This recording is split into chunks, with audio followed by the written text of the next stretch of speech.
అధ్యాయము 14వ వచనాన్ని చదివి సహాయం చేయండి. ఫిలిప్పీయులకు రాసిన పత్రిక 3వ అధ్యాయము 14వ వచనం. క్రీస్తు యేసునందు దేవుని ఉన్నతమైనటువంటి పిలుపునకు కలుగు బహుమానము పొందవలెనని గురి యొద్దకే పరిగెత్తుచున్నాను. పురుషుల నుంచి ఒకరు చదువుతారా? అసలు బైబిల్ తీసారా? తీస్తే చదవాలి. ఫిలిప్పీయులకు రాసిన పత్రిక 3:14. పేజీ నెంబర్ ఏమన్నా చెప్పమంటారా?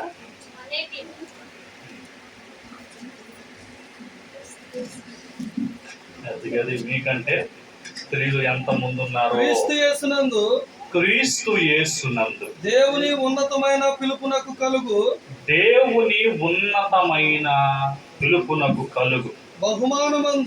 బహుమానం పొందవలనని గురి యొద్దకే పరిగెత్తుచున్నాను. ఇక పుస్తకాలు మూసేస్తే మంచి వినాలి. చదువుకున్నది ఫిలిప్పీయులకు రాసినటువంటి పత్రిక. దీనిని అపోస్తుడైనటువంటి పౌలు అనే భక్తుడు లిఖించినట్లుగా మాత్రం కాదు, ఆయన చెరసాలలో ఉండి ఈ ఉత్తరాన్ని తాను స్థాపించిన ఫిలిప్పి అనే నగరంలో ఉన్న సంఘానికి లిఖిస్తూ రాస్తున్న మాట ఏంటంటే, ఉన్నతమైనటువంటి పిలుపు, తగిన బహుమానం పొందాలి అని నేను ఎక్కడికి పరిగెడుతున్నాను అంటున్నాడు. ఎక్కడున్నాడు ఆయన? ఎక్కడున్నాడు? చెరసాలలో ఉండి బహుమానం కోసం నేను గురి యొద్దకు పరిగెడుతున్నాను అని అంటున్నాడు. చెరసాలలో ఉంటే మామూలుగా వ్యక్తులు చేసే పని ఏంటంటే, ఒకటి అధికారి దగ్గరికి తన మనుష్యులను పంపిస్తారు, 2 అడ్వకేట్స్ దగ్గరికి తన మనుషులను పంపిస్తారు. ఎందుకంటే చెరసాల బారి నుంచి విడిపించాలి అని.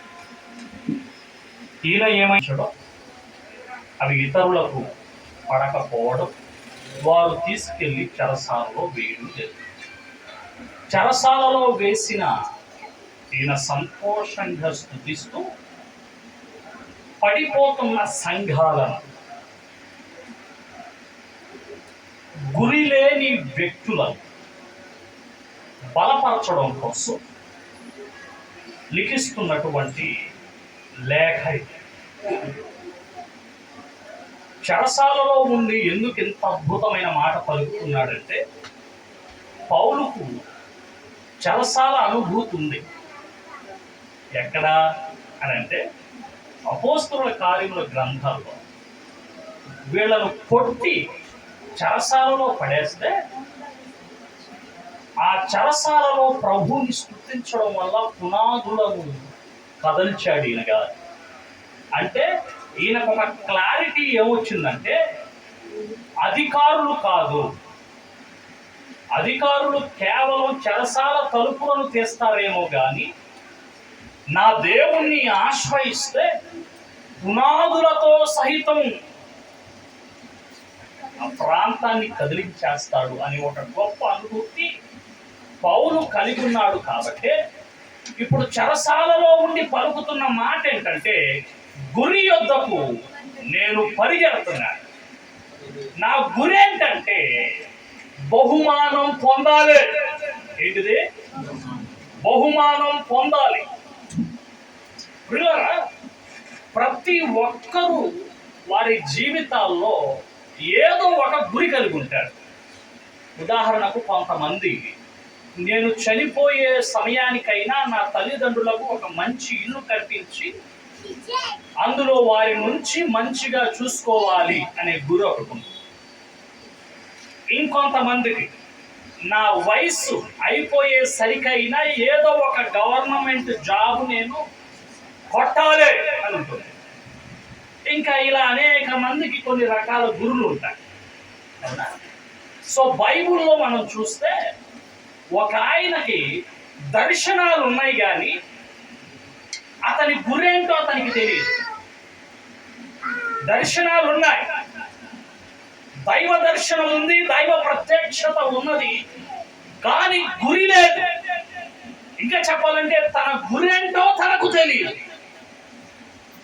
ఈ రాత్రి నేను అడుగుతున్నటువంటి ప్రశ్న, వాట్ ఈస్ యువర్ గోల్? నీ గురేంటి?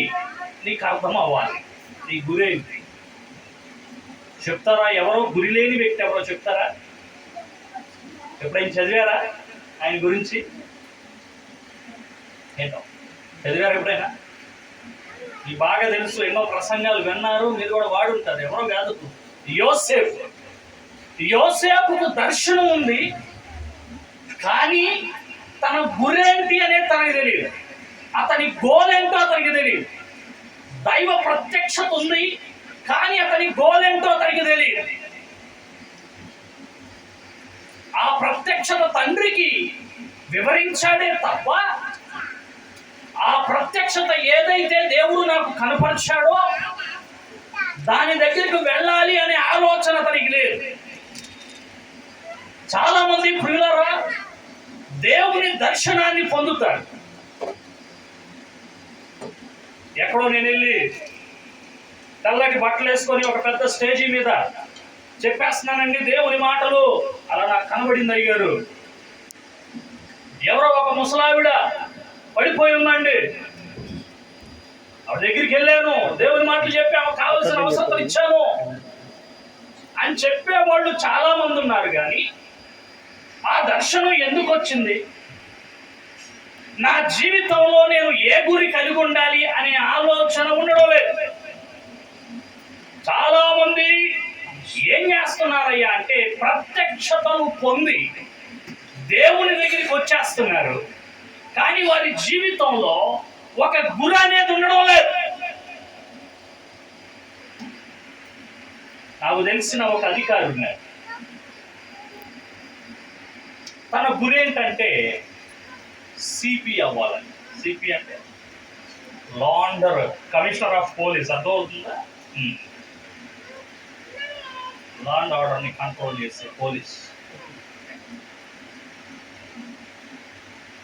బాగా చదివాడు, పేద కుటుంబం. ఎంత పేద కుటుంబం అంటే ఆ చుట్టుపక్కల ఉన్నటువంటి నలుగురు డబ్బులు వేసుకొని చదివిస్తే కానీ చదువుకునే స్థితి. అంత చదివాడు, తండ్రి తాగుబోతు, పట్టించుకోడు, చదివాడు సీఏగా సెలెక్ట్ అయ్యాడు. మళ్ళా తాను అనుకుంటున్నటువంటి దానికి అక్కడ ఆగల, ఇంకా ఎగ్జామ్స్ రాస్తున్నాడు, ఏసీపీ పొజిషన్కి వచ్చేసాడు. ఇంకా ఒక పొజిషన్ ఉంది, ఏంటయ్యా అంటే సిపి అవ్వాలి. అతని గోల్ ఏంటంటే ఫస్ట్ నుంచి కూడా సిపి అవ్వాలి. రైట్. ఈ ఏసీపీ పదవిలో ఉన్నప్పుడు మరి ఏం జరిగిందో తెలియదు. సిఏగా ఉన్నప్పుడు మంచిగా నిజాయితీగా వర్క్ చేశాడు, డ్యూటీ చేశాడు. ఏసీపీ పదవి వచ్చేసేసరికి మరి ఏమైందో తెలియదు కానీ అతడు పూర్తిగా సస్పెండ్ అయిపోయాడు.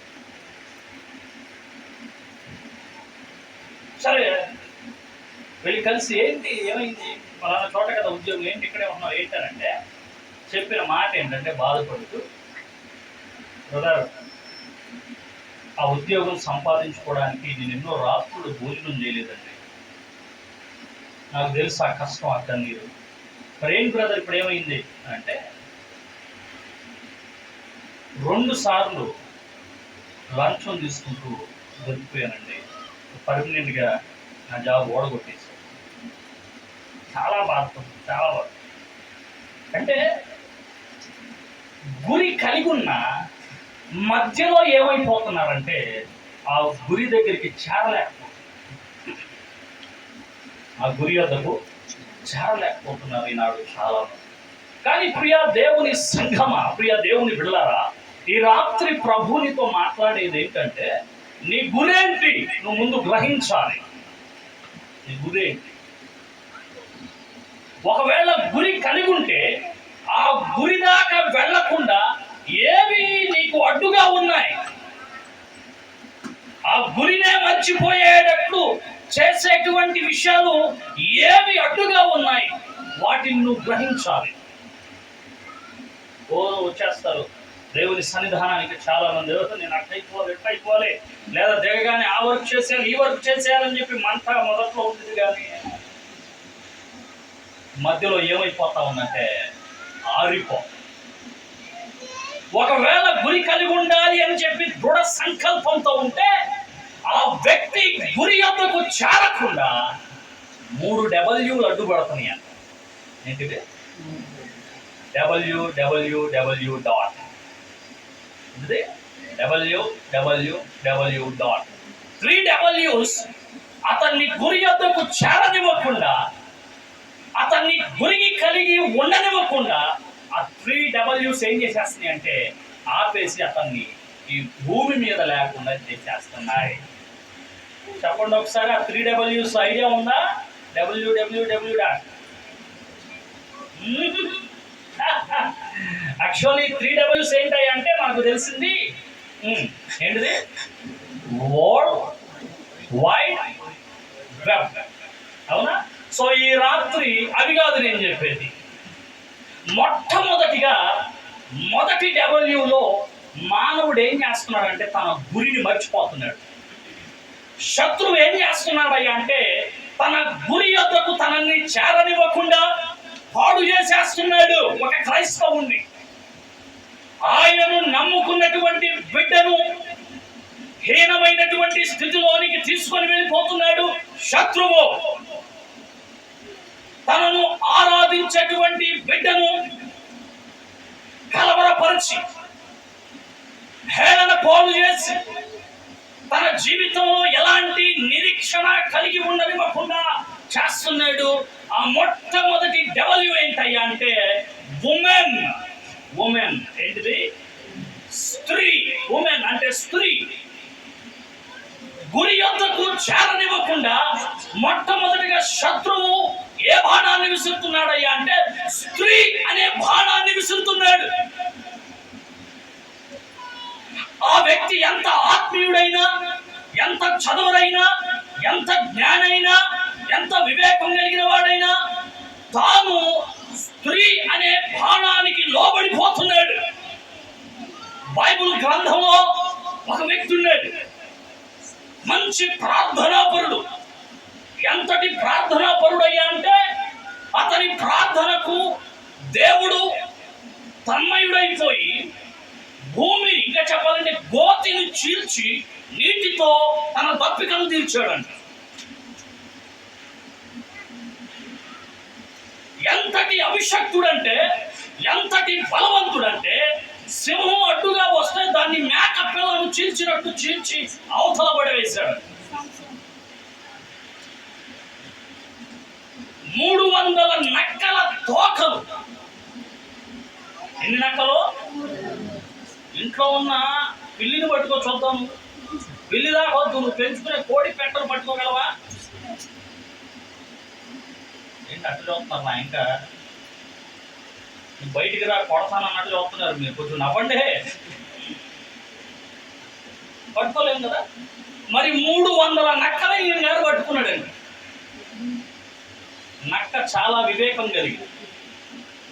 మాత్రం కాదు, అసలు అది చెక్కదు. అది ఎంత వివేకం కలిగిందో నక్కలు అడిగితే చెప్తారు. ఏమంటే వాళ్ళు నక్కలు పట్టుకోవడానికి పెడతారు కదా. సార్ నేను అడిగాను, ఏమండి మీరు నక్కలు పడుతూ ఉంటారు కదా, ఏంటి సార్ అది చాలా ఈజీ పని అనుకుంటా కదా, దానికి ఏదో ఒక ఎర చూపిస్తారు కదా, ఆ ఎరకు పడిపోయిద్ది, ఇంకా మీరందరూ కష్టపడేది ఏముందండి? ఒళ్ళు కూడా అంతే, వాటికి బియ్యపు గింజలు అయ్యి కానీ ఏం చేస్తాయి, వచ్చేస్తాయి. వాటి అట్లాగే మీ పని కూడా అంతే. ఆయన చెప్పిన మాట ఏంటంటే, బ్రదర్ అంత లేదండి అన్నాడు. ఏంటయ్యా అని అన్నా. అంత సులువు కాదండి నక్కను పట్టడం అన్నాడు. ఏ బాబు అని అంటే, నక్క అంట చాలా జిత్తులు మారాడు అంటారు కదా, జిత్తులు మారి నక్కలాగా ఉన్నావు నువ్వు. ఎంత జిత్తులు మారాడు, నక్కకు ఎరేసినప్పుడు ఆ ఎర దగ్గర ఏం చేస్తారయ్య అంటే నక్క కాలికి పట్టడానికి ఒక రకమైనటువంటి ఇనప ముళ్ళు ఉన్నటువంటి వస్తువుని పెడతారంట. ఎందుకంటే ఒకవేళ జస్ట్ ఆ ఎర్రని తినడానికి వచ్చినప్పుడు ఒకవేళ వీళ్ళు పట్టుకోవడానికి వెళ్ళి అది చేతికి చెక్కదు. సో కాబట్టి ఏంటంటే దాని కాలుకు అది వచ్చినప్పుడు ఆ కాలును పట్టేయడానికి ఒక ముళ్ళు లాంటివి వస్తువు, ఒక పరికరాన్ని అక్కడ భూమిలో కప్పి పెట్టుకుంటారు. ఇది మెల్లిగా వాళ్ళకి తెలుసు ఎటువైపు నుంచి వచ్చి తన కుడి కాలు ఎక్కడ పెట్టిద్దో ఎడమ కాలు ఎక్కడ పెట్టిద్దో వీళ్ళకి బాగా తెలుసు. సో అందుకని ఏం చేస్తారంటే ఇసుకలో కప్పి పెడతారు. పెట్టినప్పుడు అది మామూలుగా వచ్చి ఎర్రం తిన్నప్పుడు కాలు వేయగానే ఆ కాలును ఆ ఇనప ముళ్ళతో ఉన్నటువంటి వస్తువు పట్టేసింది అంత గట్టిగా. అంటే ఆ కాలు మరలా తిరిగి పైకి లేపనంత విధంగా ఉండేది బరువు దాన్ని. దేన్ని?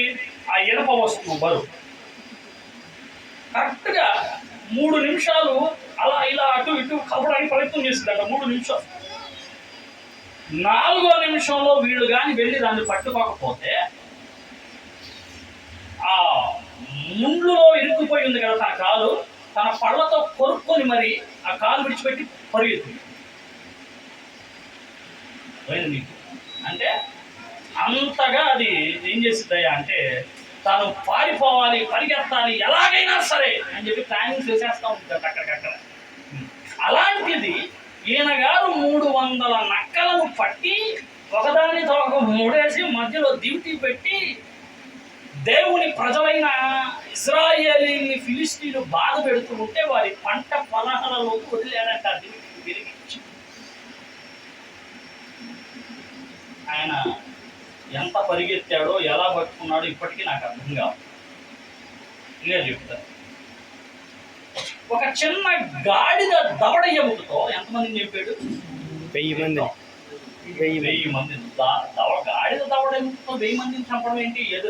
ఎదురున్నటువంటి వాళ్ళ దగ్గర పెద్ద కత్తులు, బరుసెలు, బల్యాలు, బాణాలు, కావాల్సిన ప్రతి వస్తువులు ఉన్నాయి. మరి గాడిద దవడ ఎముక ఎంత ఉంటుంది? ఒక 6 మూరలు ఉండిద్దా? అన్నారు కదా, ఎంత ఉండిద్ది? అర్థం చూస్తున్నారండి మీరు. కొంచెం నవ్వండి, లేదా ఏదో ఒకటి మాట్లాడండి, ఏదో ఒకటి చెప్పండి. మాకు తెలియదంటే తెలియదు అయ్యారని చెప్పండి. మూరలో సగం ఉండిద్దా? దానితో ఈయన గారు ఏం చేశాడంటే 1000 మందిని చంపడం అనేది అది చరిత్రలో ఇక ఎవడు చేయలే ఆ పని. చూడు, దేవుడు ఎంతగా సంసోనును అభిషేకించి తన పని కొరకు నిలబెట్టాడో ఆలోచించి. ఎంతమందిని కొడతావు నువ్వు? మంచి బలాట్లు ఒక 2 కొడతావా? ఒక 3, ఒక 5 వేసుకో. ఇంకా మంచి 15 మందిని, అంతగా మంచి 20 మంది వస్తే ఏం చేస్తావు? తను వస్తావు, ఇంకేం చేస్తావు? ఇప్పుడు ఈయన గారు 1000 మందిని చంపేశారు. ఇది అలా ఉంటే ఒకరోజు ఒక పట్టణానికి వెళ్ళాడంటే, ఆనాటి కాలంలో ఒక పట్టణంలోనికి ప్రవేశించాలి అంటే ఆ పట్టణానికి ద్వారపు గుమ్మాలు ఉండేవి. ద్వారపు గుమ్మాలు, దానికి ఒక తలుపు ఉండేది. అవి ఎలా ఉండేవయ్యా అంటే పాతకాలపు ఇళ్ళు తెలుసు కదా. పాతకాలంలో ద్వారాలు ఎంత పెద్దగా ఉండేవి? ఇట్లా తల్ల పైకెత్తి చూడాలి. ఆ వాడిన ఇనుము కూడా చాలా బరువుగా ఉండేది. సో అలాంటి ద్వారాలు ఉండేవి అన్నమాట పట్టణంలోనికి ఎవరు రాకుండా ఉండడం కోసం. ఆ పట్టణం మీద ఈయన గారు వెళ్ళాడంటే పట్టణంలోకి, ఆ పట్టణంలో ఉన్నటువంటి ప్రజల మీద కోపం వచ్చిందంట. ఈయన ఏం చేశాడు అనుకుంటున్నారు? అటు ఇటు ఉన్నటువంటి గుమ్మాలు కూడా బిక్కొని ద్వారాలు లేవి మెడలో వేసుకొని వచ్చేసాడంట. ఎవరో ఆయన చేసిన వీర కార్యాలు, శౌర్య కార్యాల గురించి చెప్పుకోవాలంటే టైం సరిపోతుగా అయిపోతుంది, ముందుకెళ్ళిపోదాం. అంతటి గొప్ప వ్యక్తి మాత్రం కాదు, ప్రార్థనా పరుడు కూడా. సంసోను అవునుడు గారు మంచి ప్రార్థనా పరుడు. 1000 మందిని చంపిన తర్వాత దప్పికతో ఎక్కడ చచ్చిపోతాను అని చెప్పి దేవుని సన్నిధిలో మోకరించి ప్రార్థన చేశాడు. ఆయన అయిపోతుంది నా పరిస్థితి అని అంటే, ప్రార్థన చేసిన చోటు గొయ్యి ఉన్నది, దాన్ని చీల్చి నీళ్లు ఎవరి కోసం? వా, ఎంత ప్రార్థనా పరుగు ఆలోచన చేయాలి.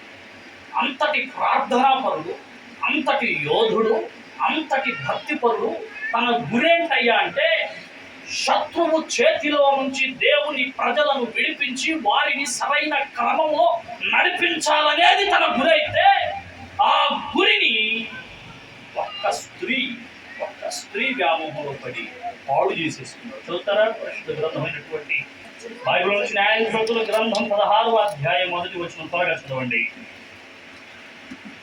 16వ అధ్యాయం మొదటి వచనం.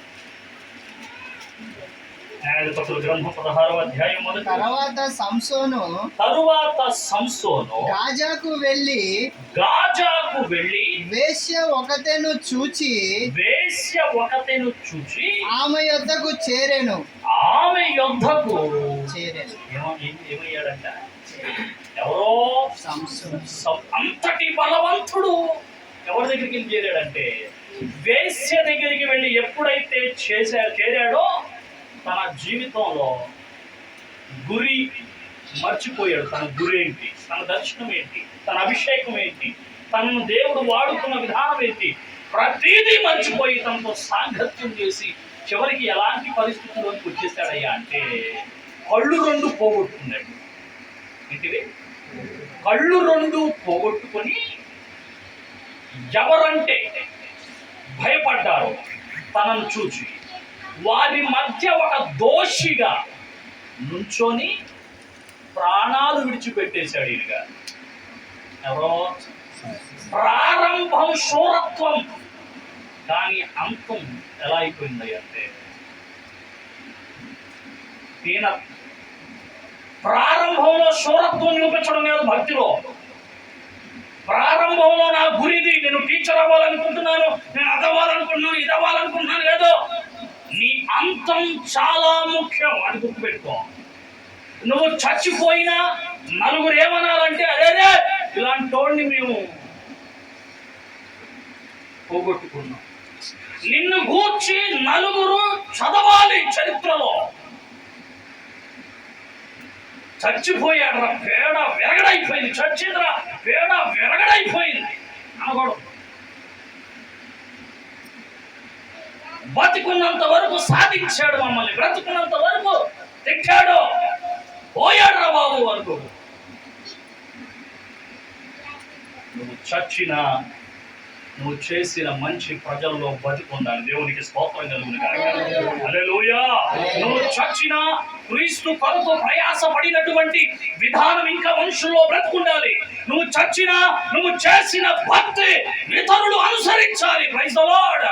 నువ్వు చచ్చినా నీ దాన ధర్మ కార్యాలు ఇతరులు తలుచుకుంటూ ప్రభు వైపుకు తిరగాలి. దేవునికి మహిమ కలుగును గాక.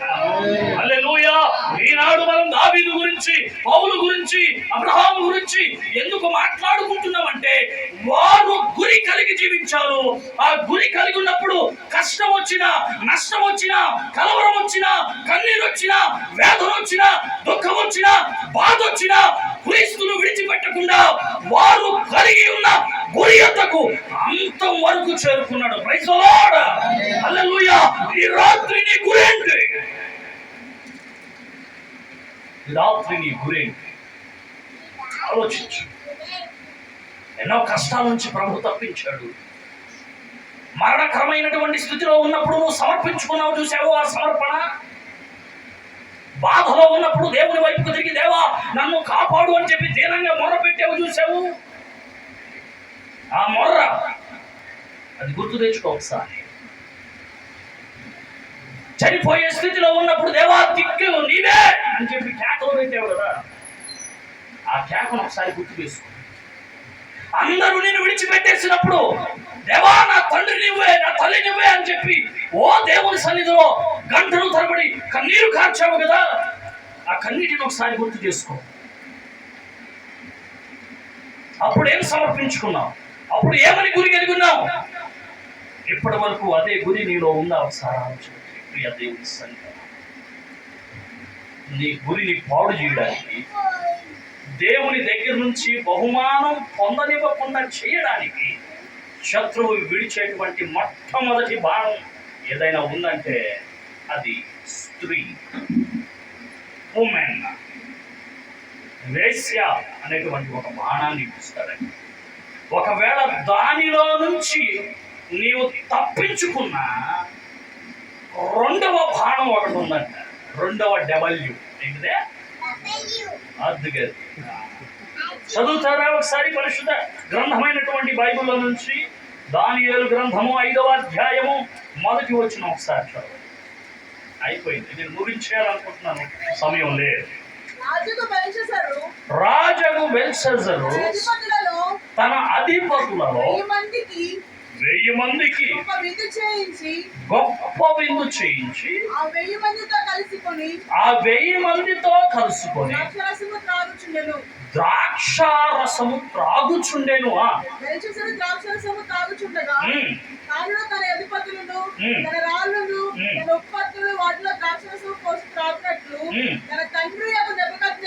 తన తండ్రి నెబుకద్నెజరు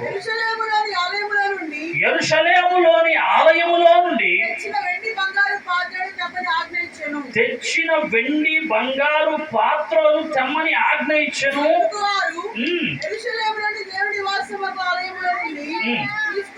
చాలు చాలు చాలు, ఇదంతా మీరు చదువుతా ఉంటే బెల్షస్సరు తండ్రి ప్రపంచాన్ని ఏలుతున్నటువంటి గొప్ప చక్రవర్తి అయిపోయాడు నెబుకద్నెజరు. అతని గర్వం దేవుని ఎదుట నిలబడక పశువులాగా గడ్డి వేయునట్టు చేసి, ఆ విషయం కొడుకుకి తెలిసిన కొడుకు ఉన్న డబ్బును బట్టి, స్నేహితులను బట్టి, బలగాన్ని బట్టి వెర్రవీగి తన దగ్గర ఉన్నటువంటి సైనికులను, ఉపపత్తులు అందరినీ పిలిచి యెరూషలేములో ఉన్న దేవుడు గొప్పోడు గొప్పోడు అని చెప్పి చరిత్రలో చదివారు కదా, ఆ యెరూషలేము మందిరంలో ఏవైతే ఉన్నావో వెండి పాత్రలు అవి తీసుకొని రండి, అందులో మద్యాన్ని పోసుకొని తాగుదాం అనే భావనతో పాత్రలను తెప్పించుకొని ఈయన గారు ఏం చేయడం ప్రారంభించాడంటే ద్రాక్షారసం అందులో పోసుకొని తాగుతున్నాడు. ఏ రసం? రెండవ డబ్ల్యూ వైన్. ఏంటిది? వైన్. వైన్. స్త్రీ వ్యామోహం నుంచి తప్పించబడితే మొదటి బాణం, రెండవ బాణం శత్రువు విడిచేటువంటి బాణం ఏంటంటే వైన్, మందు. మందు అనే బాణం విడుస్తాడండి. ఏం బాణం అది? వైన్, మందు అనేటువంటి బాణం. ఈ బాణంలో చాలా మంది పట్టుబడ్డారు, ఆత్మీయతను పాడు చేస్తుంది. ఇది తెలుసో తెలియదో, ఈనాడు ప్రఖ్యాతిగాంచినటువంటి పెద్ద పెద్ద ప్రసంగికులు ఉన్నారు, చూశారు. ఇది చేస్తే కానీ అది రాదు బయటికి. ఏంటిదే తెలుసా మీకు? నీకు తెలుసా? వాళ్ళ పేర్లు కూడా నీకు తెలుసు, నేను ఇప్పుడు చెప్పను. Okay right. వాళ్లకు స్టేజ్ ఎక్కడం అంటేనే భయం, ఇంకా ప్రజల్ని చూసేసరికి వణుకు. ఇది పడితే అప్పుడు ధైర్యం. ఇక బైబుల్తో పని ఉండదు, బైబుల్ మూసేసి మామూలుగా ఉండదు ప్రసంగం, అక్కడ ఉండిద్దా. మద్యం అల్లరిని పుట్టించి, ఏంటిది? అల్లరిని. దేనంట? ఇక మద్యం గురించి చెప్పాలంటే ఎంత ఉంది చెప్తాను. వాక్యం చెప్తుంటే దీని గురించి ఒక ఆయన అన్నాడు, నువ్వు తప్పు చెప్తున్నావు అయ్య గారు అన్నాడు సభలో. ఏంట్రా అబ్బాయి అన్న, మద్యం తాగొద్దంటామేంటి, మందో అని అన్నాడు. అయ్యా అన్న, నీకు బైబులే తెలియదు అన్నాడు. యారా అన్న. అవును మరి యేసుప్రభు ఏం తాగాడు అన్నాడు. ఏం తాగాడయ్యా అన్న. వైనేగా అని అన్నాడు. ఏంటంట? వైనేగా. వైన్ తాగొద్దంటామేంటి, మేము మా కుటుంబం ఆరాధన అయిపోగానే ఇంట్లో కూర్చుని తెలీదు. అరే అయ్యా చెప్తాను వినయ్యా, వైన్లో 2 రకాలు ఉన్నాయి అయ్యో. WINE వైన్ అనేది మత్తును కలిగించేదయ్యా. యేసు ప్రభు తాగింది అది కాదయ్యా. VINE వైన్ అయ్యా. అది శ్రేష్టమైనటువంటి పండ్ల నుంచి వచ్చే రసం ఆయన, అది తెలుసుకుంటాం ముందు అది అని చెప్పి నీకు తెలియదు అయితానే. అది అట్లా ఏంటంటే వీళ్ళు బైబిల్లో నుంచే చూపిస్తారు. వీళ్ళ బలహీనతలు ఎత్తి చూపించినప్పుడు నీకేం తెలుసో అంటాడు. రెండో పెళ్లి తప్పురా అని అంటే నీకెవడు చెప్పాడంటే ఏంటడా, రెండో పెళ్లి చేసుకోమాక అంటే నీకెవడు చెప్పాడంటాడు. ఎలా అంటే అబ్రహాముకి ఎంతమంది భార్యలు తెలుసు నాకు తెలియదు అయ్యా. సొలొమోనుకి అంతమంది చేసుకుంటున్నా, ఒకళ్ళు ఇద్దరు ముగ్గురు అంతేగా.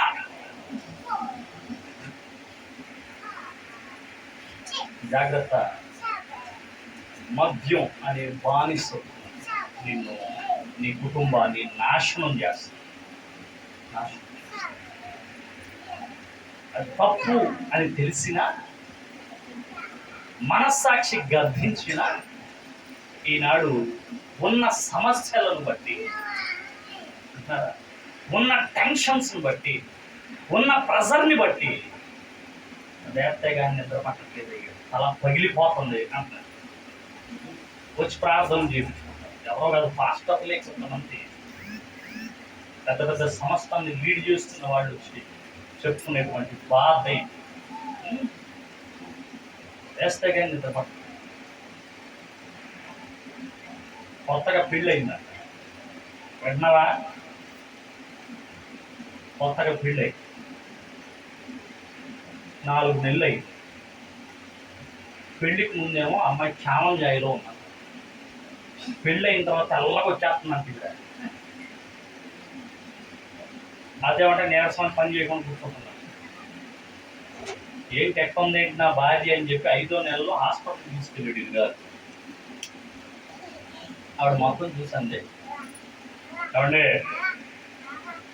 వెంటనావా వినోహో అని డాక్టర్ అమ్మ చెప్పిందంట. ఏం లేదు, రెడ్ వైన్ అని ఒకటి ఉంది. ఏంటిదే? అదేం చేస్తావంటే కొంచెం అంతా ఇంతే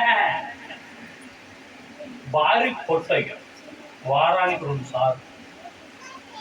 బ్లడ్ లేదు ఈ భార్యలో కాబట్టి అది తాగితే నెలకల్లా సెపరేట్ అయిపోతుంది. ఆయన గారు తెప్పించాడు. వారానికి 2 సార్లు దాన్ని కొంచెం తాగమంటే ఎవడ గారు రోజు మొదలెట్టిందంట.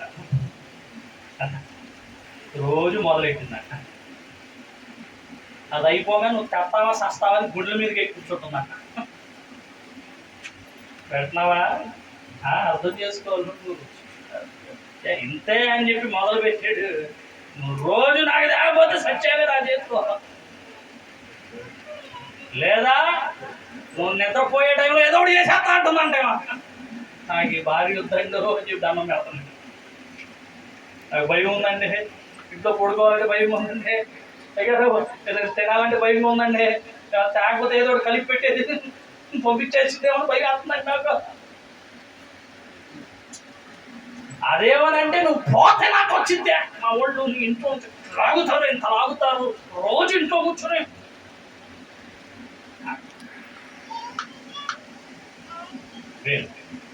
వాయిన్ నీ శరీరాన్ని పాడు చేస్తూ అది అల్లరి. నీ బిడ్డలు నీ వల్ల అవమానానికి గురై వారి జీవితాన్ని పాడు చేసేస్తుంటారు. నీకు అది అర్థం కావాలి. నువ్వు బాగానే ఉంటావు, కానీ నీ పిల్లల పరిస్థితి నువ్వు ఆలోచన చేయాలి. బెల్షాజరు మద్యమునికి బానిస అయిపోయి మందిరపు ఉపకరణాలని చూడకుండా అందులో మద్యాన్ని పోసి తాగుతూ సంతోషపడుతూ ఉంటే ఒక చేతి వ్రాత వచ్చిందంట ముందుకి. భయపడి ఎవరికి అర్థం కాకపోతే దానియేలు పిలిపించుకొని చెప్పాడు. దానియేలు అంటాడు, బాయ్ బెల్షాజరా, దేవుడు నిన్ను ఏం చేశాడంటే త్రాసులో చూశాడు. ఆ త్రాసులో నువ్వు తక్కువ అయిపోయావు అన్నాడు. ఆ రోజు రాత్రే ఈయన గారు సచ్చాడు. ఎవరో బెల్షాజర్. జాగ్రత్త, దేవుడు నీకు సమయాన్ని నిలిపిస్తున్నాడు తెలుసా. నీ బతుకును మార్చుకొని గురి కలిగి జీవించడం, ఆయన కొరకు బ్రతకమని నీకు సమయాన్ని ఇచ్చింది.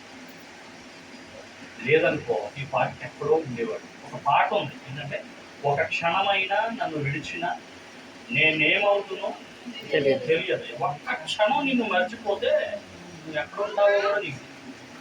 నేను అనుక్షణం కంటికి రెప్పలా కాచి కాపాడుతూ దేనికంటే ఆయన కొరకు బ్రతుకుతూ అనేక మందికి వెలుగు ఇవ్వడానికి, అనేక మందిని బ్రతికించడానికి ఆయన నీ జీవితంలో ఇంకొక రోజు అనే భిక్షను పెట్టాడు. అది గుర్తుపెట్టాడు.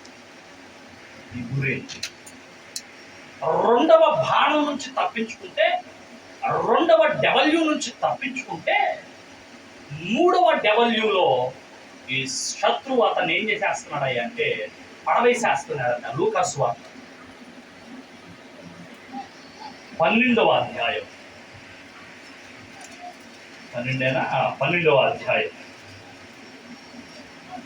ఒక్కసారి 19వ వచనం చదువుతావా?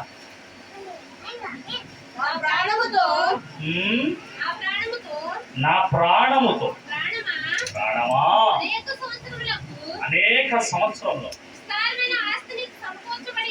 విస్తారమైన ఆస్తి నీకు సమకూర్చబడి ఉన్నది.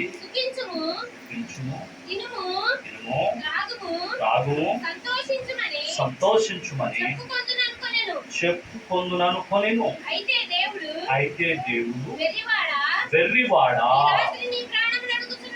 ఈ రాత్రి నీ ప్రాణమును అడుగుచున్నాడు.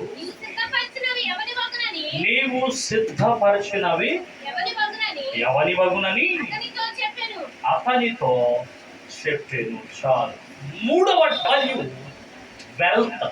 ఏంటిది వెల్త్ అంటే?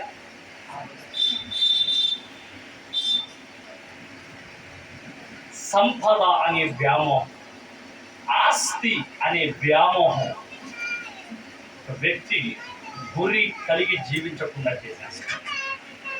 చదువుతూ ఉంటే ధనవంతునికి పంట బాగా పండిందంట. ఎంత సమృద్ధిగా పండిందంటే, అంతకు ముందు పొట్టలో ఉన్నటువంటి ఆ తాడి ఇప్పుడు సంపాదించినటువంటి ఆ ధాన్యం సరిపడదంట. పెద్ద కొట్లు కట్టించేసుకున్నావు నా కొరకు అని చెప్పి ప్రాణంతో అనుకుంటున్నాడట. నా ప్రాణమా ఏంటిదంట? తినుము త్రాగుము. అబ్బా, ఆ మాట తన ప్రాణంతో చెప్పగానే దేవుడు ప్రత్యక్షమయ్యాడు.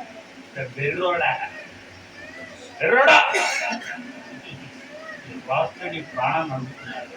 సంపాదించినంత ఏమైంది?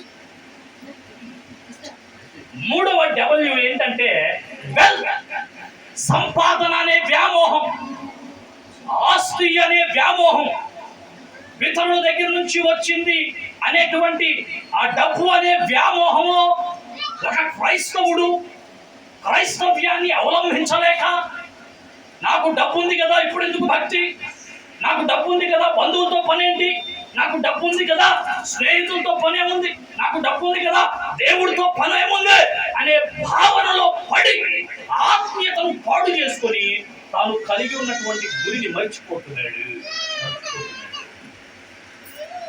గురి లేకుండా జీవిస్తున్నాడు. ఒక సమర్పణ లేకుండా జీవిస్తున్నాడు. ఒక ఆలోచన లేకుండా జీవిస్తున్నాడు. జాగ్రత్త ప్రియ దేవుని బిడ్డలారా, ఈ రాత్రి ప్రభు నీతోటే మాట్లాడుతున్నాడు. ఏం గురి కలిగి ఉన్నావు? ఆ గురిని, ఆ గురి వద్దకు నువ్వు వెళ్ళకుండా ఈ మూడిట్లో ఎందులో నువ్వు పడున్నావు అని దేవుడు నిన్ను ప్రశ్నిస్తున్నాడు.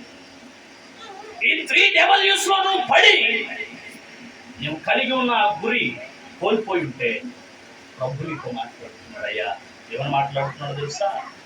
బహుమానం నీకు ఇవ్వడం కోసమే నిన్ను ఇంతవరకు బ్రతికించింది. ఆ బహుమానం పొందుకోవడానికి నువ్వు ఏం చేయాలో తెలుసా? ఏం చేయాలి? ఏంటో పై వచ్చిన వెనుక ఉన్న వాటిని మరచి, ఏంటంటే వెనుక ఉన్న వాటిని మరవాలి. ఇప్పటి వరకు నువ్వు ఎలా బ్రతికావో అది దేవునికి అనవసరం. ఈ రాత్రి నీవు చేసే ప్రార్థన ప్రాముఖ్యం. ఈ రాత్రి నీ సమర్పణ ప్రాముఖ్యం. ఈ రాత్రి దేవునితో నీవు చేసుకునే ఒడంబడిక ప్రాముఖ్యం. వెనుకున్నవి విడిచిపెట్టు, మర్చిపో, వాటిని పక్కన పెట్టాలి. ఏమైనా సరే ఒకటే సమర్పణ నీకు రావాలి. దేవా, ఈ రాత్రి నేను గురి కలిగి బ్రతకాలనుకుంటున్నాను. నా గురి ఇది ప్రభువా. అవును, గురి ఏంటంటే ప్రభు చెప్పారు, నాతో పాటు నా సింహాసనం మీద కూర్చుండబెట్టేదని ప్రకటన గ్రంథంలో ఉంటుంది కదా. అతని గురి, అతని బహుమానం ఏంటయ్యా అంటే ఆ సింహాసనంలో క్రీస్తుతో పాటు కూర్చోవాలి. అది ఆయన ఒకటి గురి కాదు, అందరూ కూడా అదే గురి కలిగి ఉండాలని ఆయన కోరుకుంటూ ఉన్నారు. ఆ బహుమానం కోసమే కదా మనం భక్తి చేస్తుంది. పరలోకం వెళ్ళాలనే కదా మన గురి, అవునా కదా? హలో, నరకానికి ఎంతమంది అంటారు? చేతులు అంటండి. హలో, రైటే, అందరూ పరలోకానికి వెళ్ళిపోదామనేనా? పోయి పరలోకానికి ఎంతమంది వెళ్ళాలనుకుంటున్నారు? చేతులు ఎత్తండి. పరలోకానికి ఎంతమంది వెళ్ళాలనుకుంటున్నారు? చేతులు ఎత్తరండి. మధ్యలో ఆగిపోదాం అనుకుంటున్నారండి మీరు? పరలోకానికి అయితే అందరూ. ఇప్పుడు పరలోకం యేసయ్య లేడు, యేసయ్య పరలోకంలో లేడు, ఇప్పుడు నరకంలో ఉన్నాడు ఆయన. ఎందుకంటే దాన్ని సృష్టించింది ఆయనే, అది సృష్టించింది ఆయనే. అక్కడ ఉండగలడు, ఎక్కడ ఉండగలడు. ఆయన ఏం చేసింది? ఏం చేయదు. ఇప్పుడు ఆయన ఎక్కడ ఉన్నాడు, ఎక్కడికి వెళ్తావు ఇప్పుడు?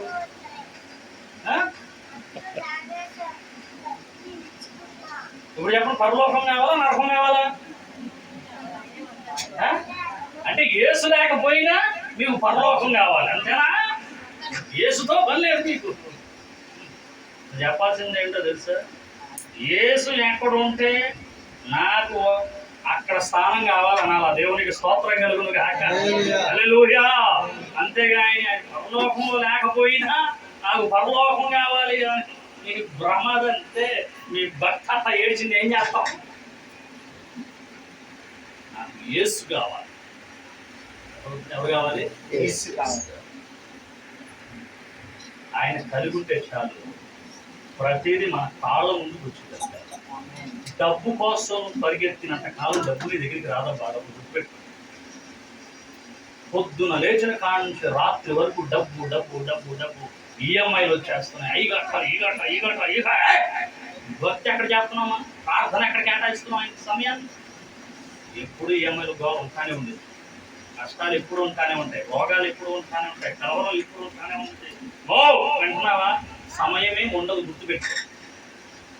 సమయాన్ని సద్వినియోగం చేయడం నేర్చుకొని రోజుకి కనీసం 1 గంట దేవుని పాదాల ముందు కూర్చొని కన్నీరు కార్వడం మొదలు పెడితే ఏవి అడ్డుగా ఉన్నాయో, ఏవి కలవరపరుస్తున్నాయో, ఏవి నిన్ను ఇబ్బందికి గురి చేస్తున్నాయో వాటిని అన్నిటినీ నీ కాళ్ళ కింద పెట్టి నీకు కావాల్సిన నీ కాళ్ళ దగ్గరికి చేస్తాడు. దేవుని స్తోత్రం కలుగును గాక.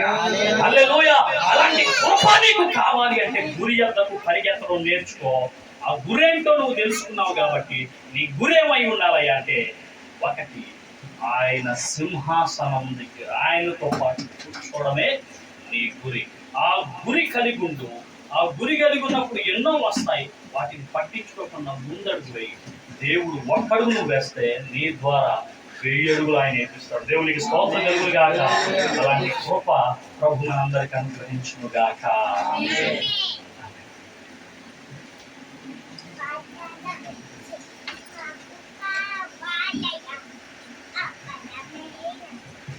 అందరం కూడా ఈ రాత్రి వేళ సమయంలో ప్రభు తన దాసుడు ద్వారాగా మనతో మాట్లాడినటువంటి ప్రతి ఒక్క మాట ఎంతో విలువైనటువంటి మాట. అందరం కూడా ప్రార్థనలు ఏకీభవిద్దాం. ఈ రాత్రి నీ గురి ఏంటి? ఈ రాత్రి బట్టి తీర్మానంలోకి నువ్వు రావాలి. దేనిని బట్టి నీ గురిని పోగొట్టుకుంటున్నావు? సహోదరి సహోదరుడా, సంసోను స్త్రీ వ్యామోహంలో పడి తన గురిని పోగొట్టుకున్నాడు. దేవుని ఆత్మను, దేవుడు ఇచ్చినటువంటి ఆతిథ్యాన్ని పోగొట్టుకున్నాడు. ఒకప్పుడు శత్రువు సంసోను చూసి భయపడ్డాడు. ఈరోజు శత్రు చేతిలో బందీ అయి ప్రాణాలు పోగొట్టుకున్నాడు.